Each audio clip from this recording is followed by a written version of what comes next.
Good morning, friends. Welcome to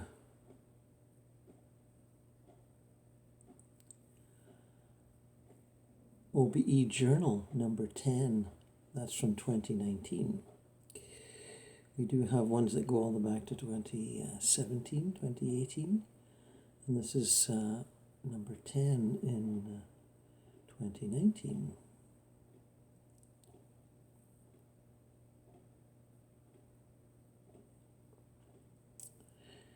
And you'll see all those little flippy things going by on the screen.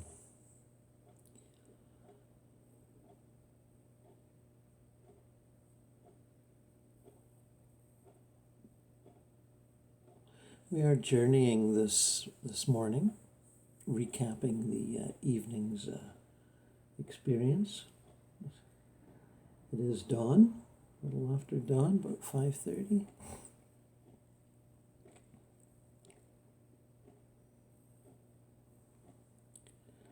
And as you watch this, from wherever and whenever you are placing yourselves, I wish you harmony with what we're about to experience.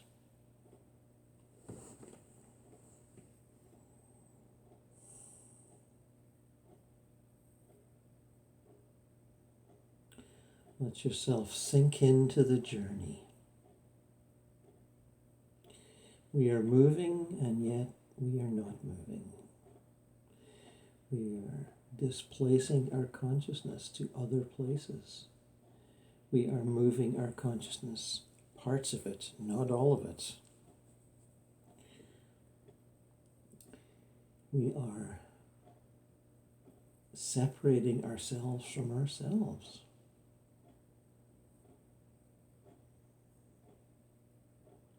And we are bringing it into the light of understanding and knowing, I guess.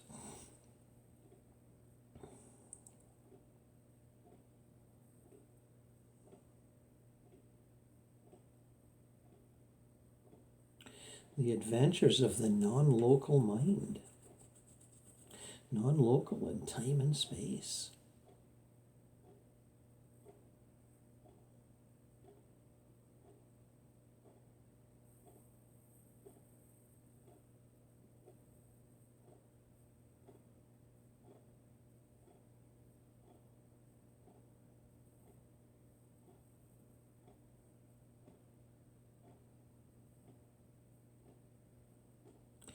Follow me now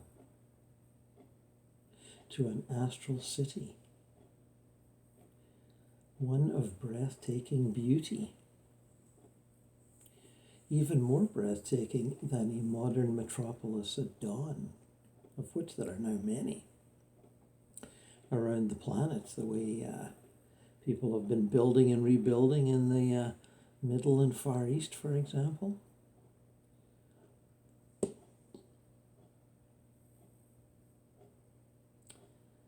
Those many multicolored, multi-hued, multi-shaped skyscrapers of this great astral cities. The buildings with the auras around them.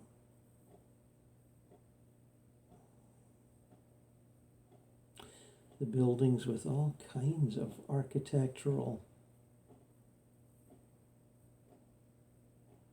cleverness that could not be achieved affordably here on Earth.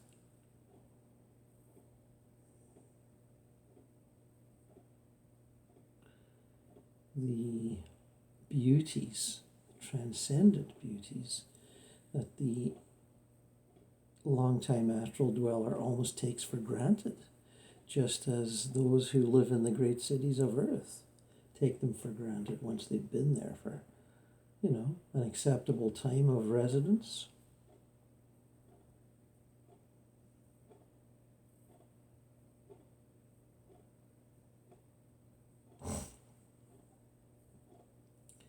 Join me in this astral city of great and undescribable beauty. Feel the pulse of the energy of the plane.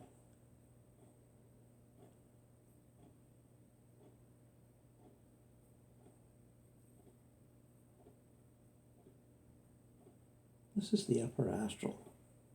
These people are happy, fulfilled, feeling quite at ease with their post-mortem lives. Anxiety is at a minimum. Fear is long gone. Ambition is still there, although perhaps not as nakedly egotistical as it was here on earth. A feeling of sharing the beauties of heaven and eternity suffuses the inhabitants.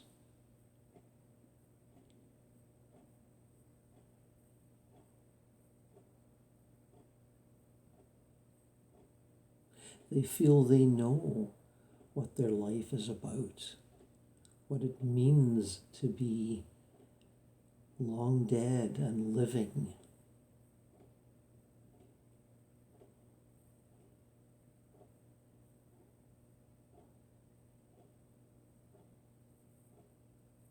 We are at a high spot at the moment, looking over something that you might call an urban horizon, if it wasn't so spectacularly filled with such marvelous detail.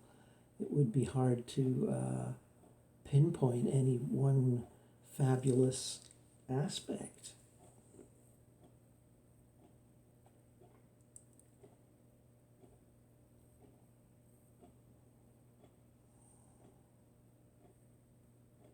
How do these people mesh together? Well, much the same way they do in any great city on earth. They avoid bumping into each other. They don't feel the stabs of fear and aggression that sidewalk users and bicycle users and car users here feel on earth, that others' carelessness or aggression. That doesn't exist here. If people are in a hurry to get to a place, they'd use instant teleportation. It's easy enough. I need to go to class, I'll go there. I need to go to a library, a museum, a swimming pool, I'll go there. If they have the time, they will walk. There is no pressure like that.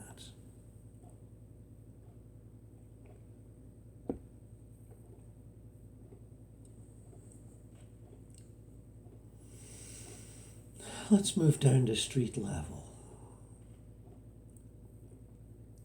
See what you see, listen to what I say. Nothing is right or wrong or more accurate or less accurate. It's what you experience when you're there.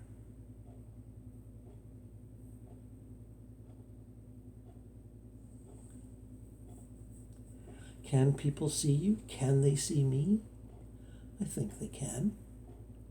But they're very settled in this level. They don't get many visitors because it's on a fairly high level of the astral. As opposed to the lower levels, we get a lot of dreamers, people dreaming their way through the lower levels of the astral, looking sort of unconsciously for their family members, not realizing it. Here they get the more, shall we say, brave explorers. That's you and me.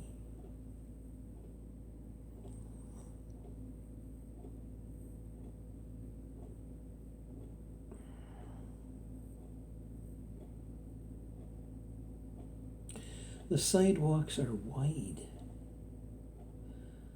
The streets are soft to the touch, to the look.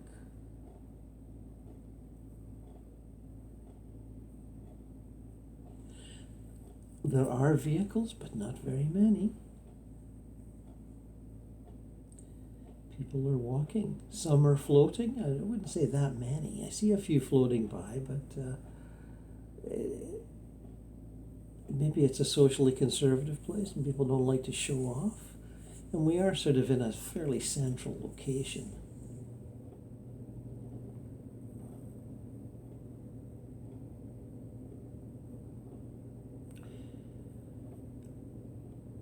There's just a definite sense of gliding everywhere. Only a few people are actually taking steps. Lots of people are gliding a few inches off the ground. Moving along slowly, calmly, at ease. Smiling, preoccupied.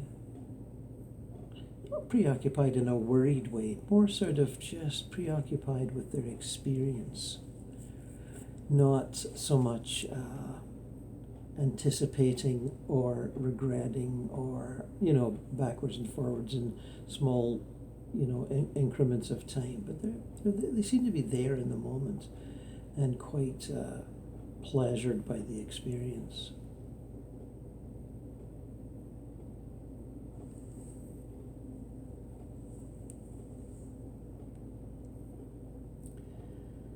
There are groups of people that you don't see. You don't see poorly dressed homeless people or people that are so poorly dressed you think they're homeless, whether they are or not.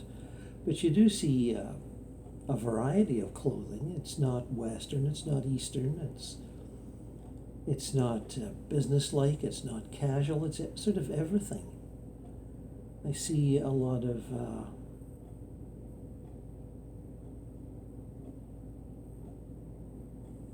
what would I call them? Loose shirts, like t-shirts, slightly elaborate t-shirts, kind of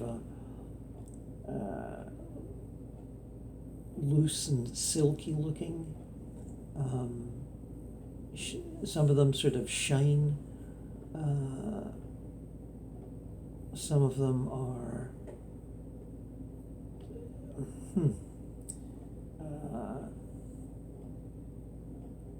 have little patches of color that interweave all the time and sort of move in and out and attain prominence and fade without being gaudy or pushy on the eyes. As a sort of very gentle back and forth, this color, that color, the gold, the auburn, the moss green, the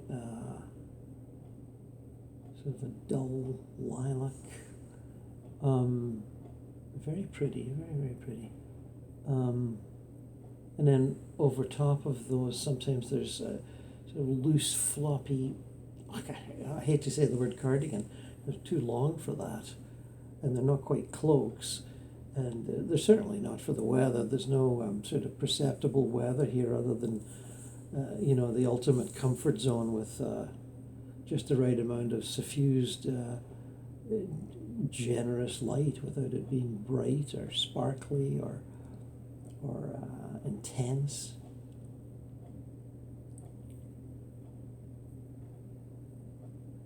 Some people have very elaborate hairdos, some don't.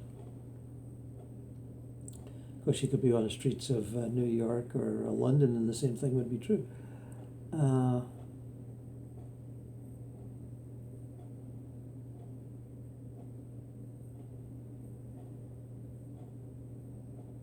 But just allow yourself to feel that and see what you see, regardless of whether it's what I'm describing or something completely other. This is not about you following me like a bunch of little ducklings. This is about you going where you want to go. We're on the same level, but if you don't see me across the street, don't assume that you've gone to the wrong place. There is no wrong place to go to. We're talking levels, so when I say upper astral, I think you know what I mean.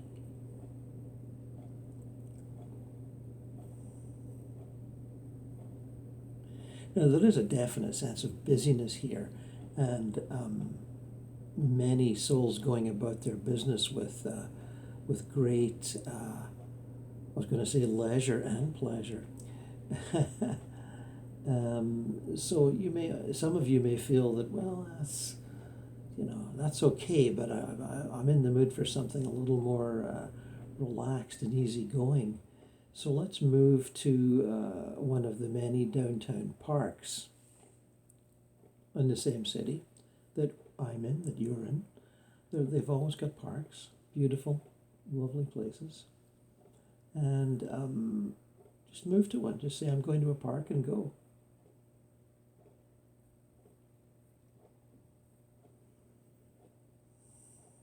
Now, what do you see? I see a beautiful park. Many grand trees expressing themselves with great individuality, as trees always do, here or there. And people walking around, lying on the grass. I see people playing with balloons. I see children, some children off in one meadow field, if you like, playing with kites. I see one child holding a kite string, and at the top is another child. Not a kite, a child. A child, kite string, child. And the child's sort of up there going around in some kind of breeze and looking down and waving and laughing. And with other coloured kites nearby. They don't seem to get tangled. It's quite funny though, isn't it?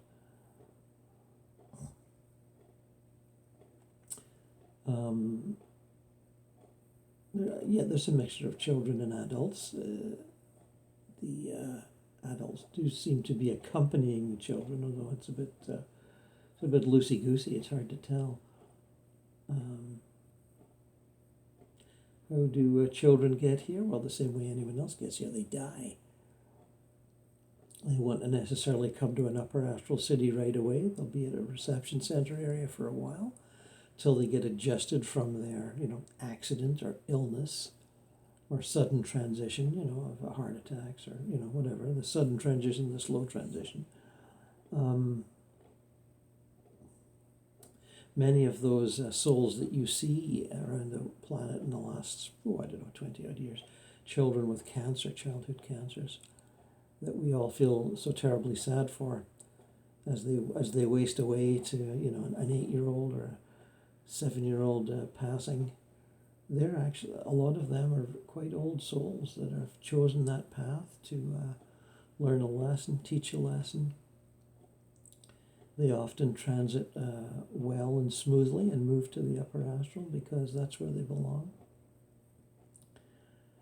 They don't die troubled.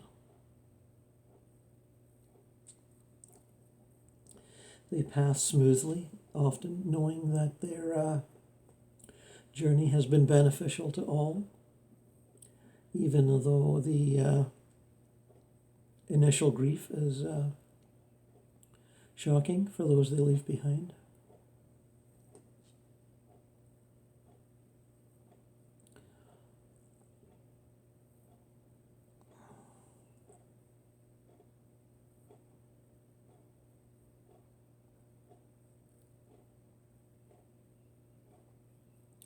Of course, there's ponds and fountains. You can see those as you walk around. Ponds with lovely flower gardens around them. Many species of shrubs and trees that you will not recognize that belong to the astral or have been synthesized from various sources that look vaguely familiar. You might think, didn't I see that in Japan last time? Or didn't I see that in Cape Town? Or, that sort of thing. Much serious and inventive gardening goes on at these levels. Those who bred interesting variations on various species here on Earth love the freedom of movement and inventiveness that they can have there. Don't forget that. They love to delight onlookers with marvelous new creations.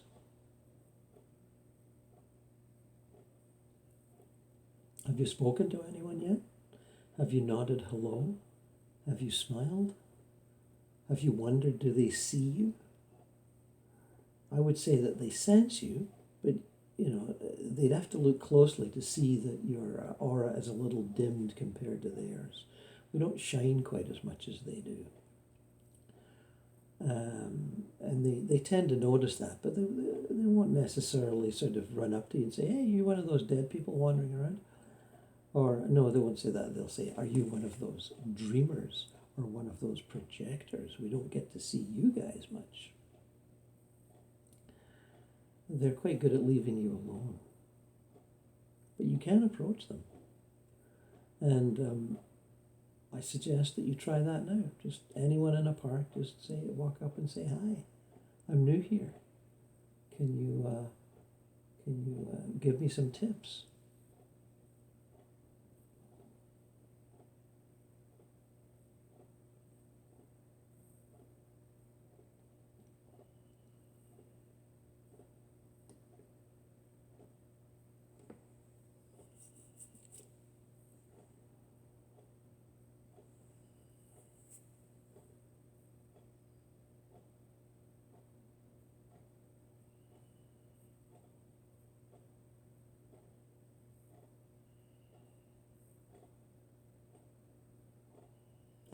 And if you're engaged in some interaction of that nature, don't let me bother you.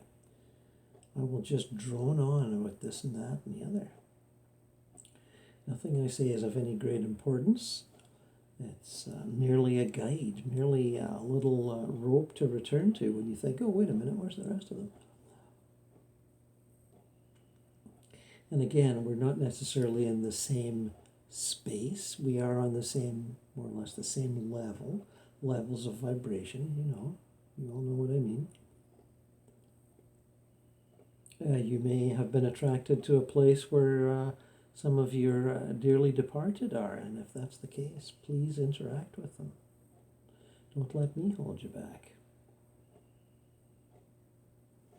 On the other hand, you may have been attracted to some completely other spot out of innate curiosity. You could have lived in this astral location before you were born. If anything looks familiar to you, that may be the case. People do leave these places and go to the preparation levels to be reborn.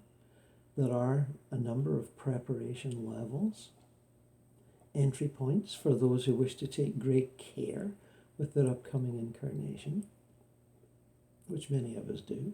It's always a good idea. Careful preparation for any trip is always a good idea. Stumbling into an unknown womb from a bunch of strangers in a foreign city that whose culture you're not familiar with, just to get a berth on the excitement of the physical plane, as young souls, careless souls will do and often do, is not a good idea. It leads to a very bumpy ride. Sometimes a very bumpy and very short ride. Now, that's not to say you couldn't learn something from bumpy short rides, but if you're overwhelmed with ambition and desire and ego, you will keep getting these bumpy short rides as a young soul, not going very far or learning very much. You will get caught in that rut, as many young souls do. And you may have, if you're listening to this meditation, you're probably not one of those souls. They wouldn't be interested. But remember that that's what happens. Keep that in mind.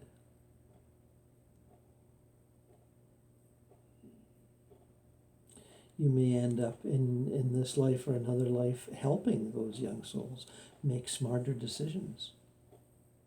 I expect some of you already are. We're a caring lot, our projectors, our projector community.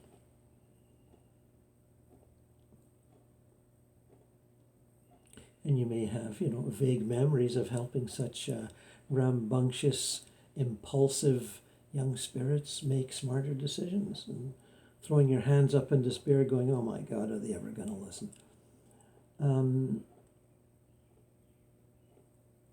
In which case I applaud your patience and determination.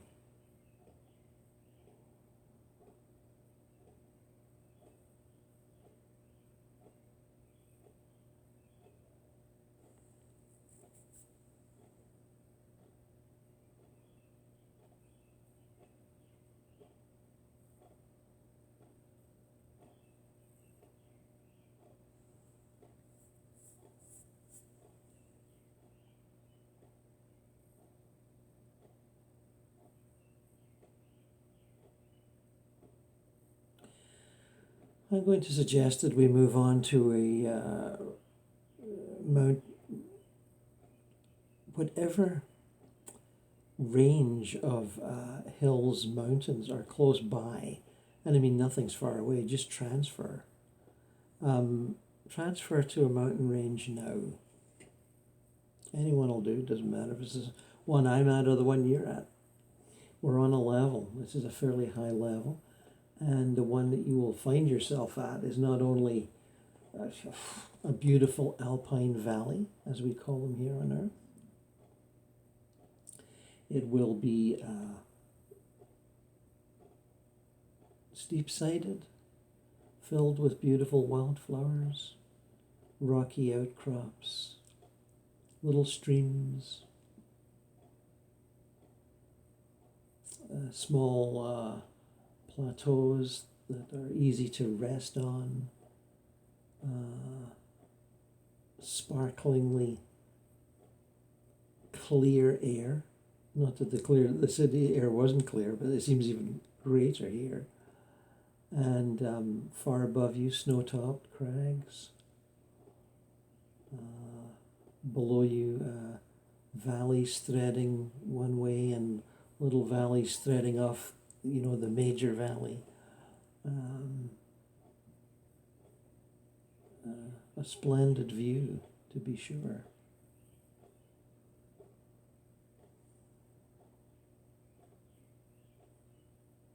The quietness, the birdsong that is there if you pursue it. You don't hear it at first, but as you settle into it, it's there.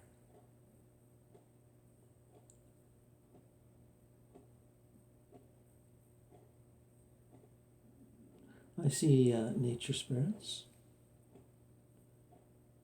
Some of them look like radiant globes of light.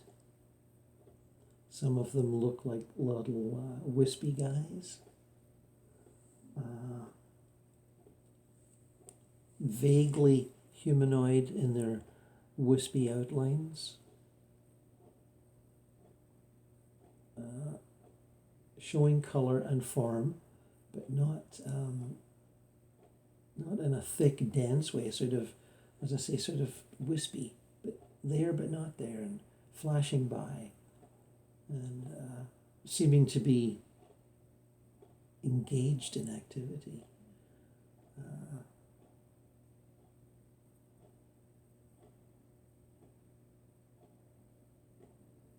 Learning to live with the wildflowers is one answer I'm getting.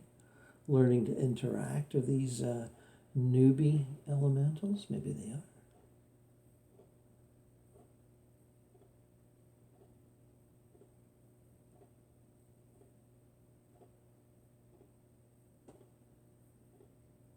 I have just asked, as one does when one is in spirit, if there are any alien, quote-unquote, alien craft able to make an appearance for this visit of ours.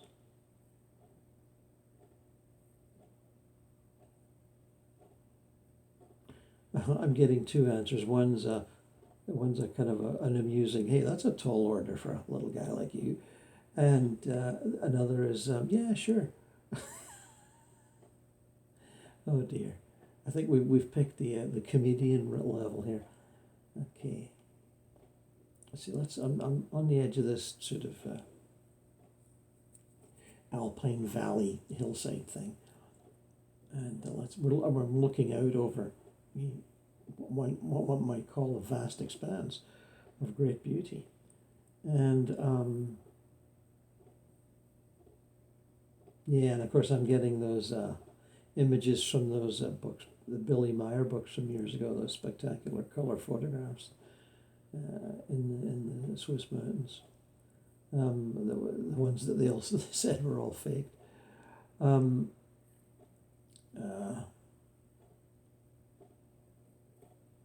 Yeah, let me pull back from that imagery. So, okay, I'm just standing watching, seeing what comes, what manifests.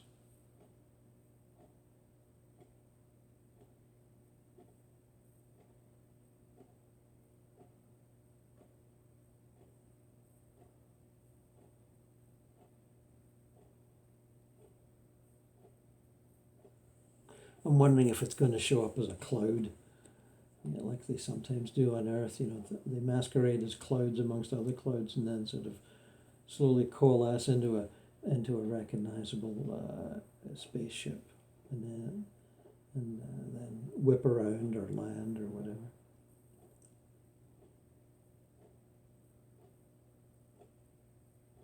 So I'm looking up at the. Was there clouds in the sky before? I can't remember. Did I look?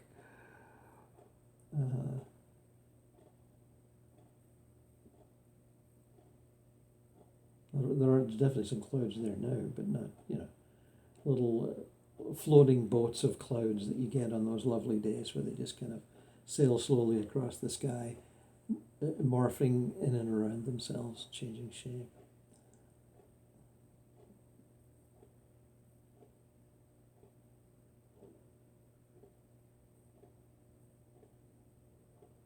Yeah, one's coalescing into a saucer shape, I guess. Pretty, almost standard, almost ridiculously standard, like you'll be able to buy in Walmart in a few years, I should think. Well, I'll go get myself a little saucer at Walmart. What are they this time? 10,000? The little two-man saucers, you just sort of climb in and sit down and go around. So yeah, it's a pretty classic saucer shape, and it's hovering fairly still. It's quite off in the distance. It's not anywhere close to me, but its shape is quite perceptible. And then it does one of those zip things where it comes right up close to me, and yeah, there's faces at the little port windows. There's 2 or 3 people. Yeah, they're sort of humanoid. The basic humanoid shape, I can tell, head, shoulders, hands, as they give the salute wave, the hand up, hi, how you doing kind of wave. And I'm getting the thought, is that enough or do you want more? And I'm saying, I think the crowd wants more. So it lands.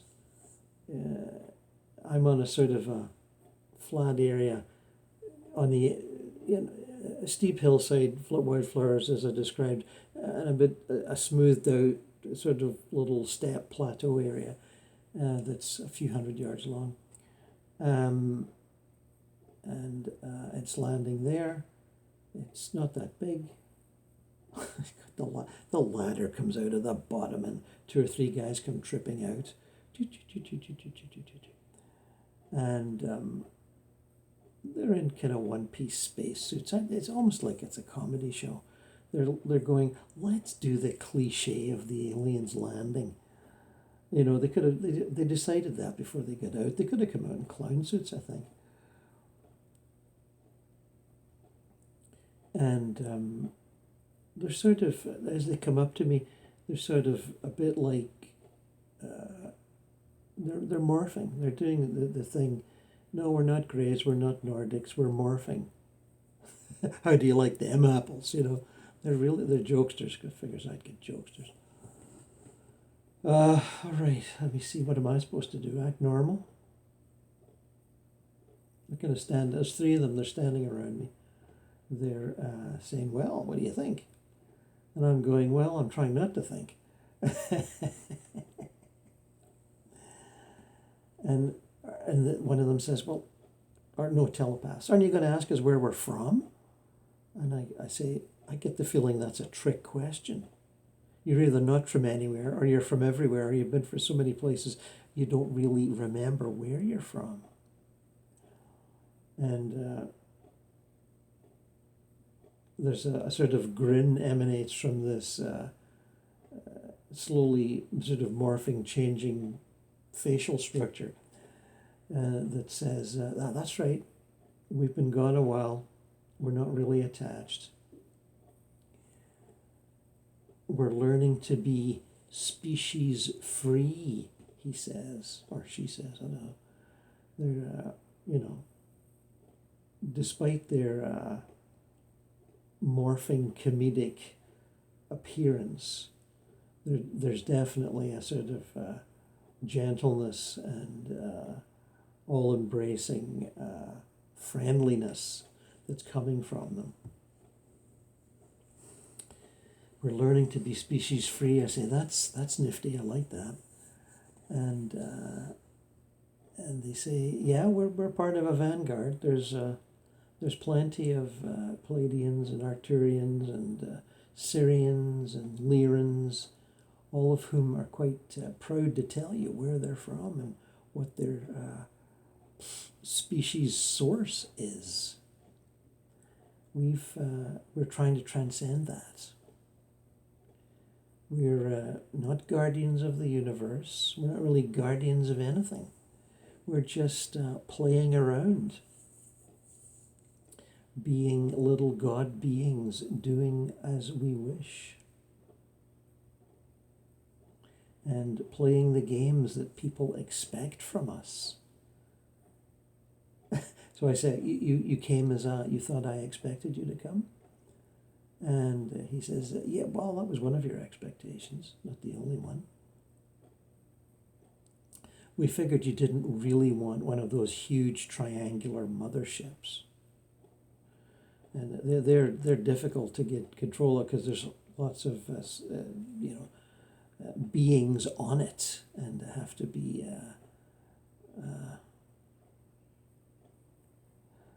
authority has to be delegated in order to make moves.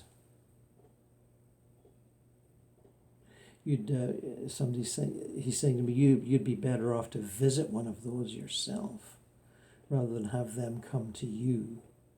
They're floating around your planet on a slightly higher level. And by that, yeah, I said, you mean Earth? And he goes, yes, your planet. They're around your planet doing any number of projects. And of course, they're shielded. You can't normally see them. But if you express a desire and move toward one, you'll find one. When out of body, of course. Or even daydreaming. We've noticed you Earth people don't quite get the value of daydreaming. You sort of dismiss it as a little fantasy that isn't necessarily worth pursuing, other than maybe realizing an ambition that you're too afraid to actually strike out for. You fantasize about it. So we encourage you in the use of daydreaming. And I'm saying, well, thank you. And I am running out of time here on my little computer. And they say, oh, you've got a little recording device. And I say, yes, back at home base. And they chuckle, "Oh, you've got a home base." Slightly mocking.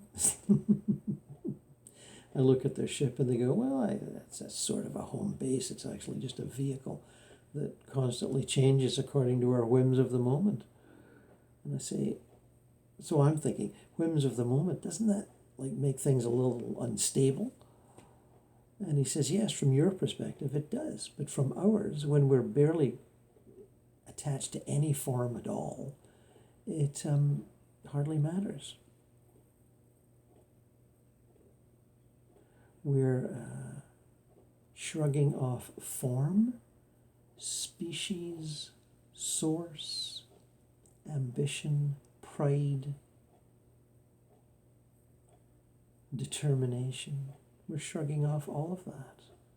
Being free spirits, we're understanding what it means to be a free spirit, unattached to almost any definition at all, other than, what would be the definition? Roaming intelligence, roaming loving intelligence.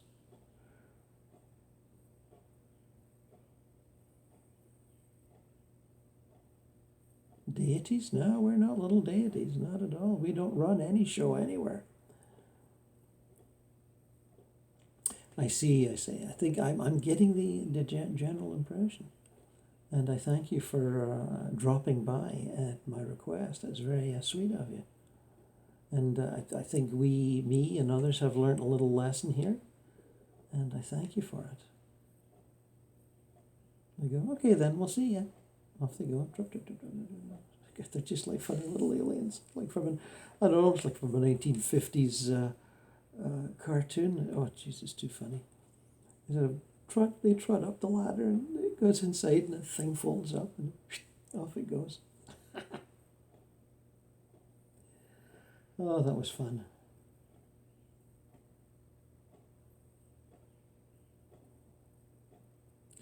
Well, that was a small trip for us, and I hope you enjoyed it.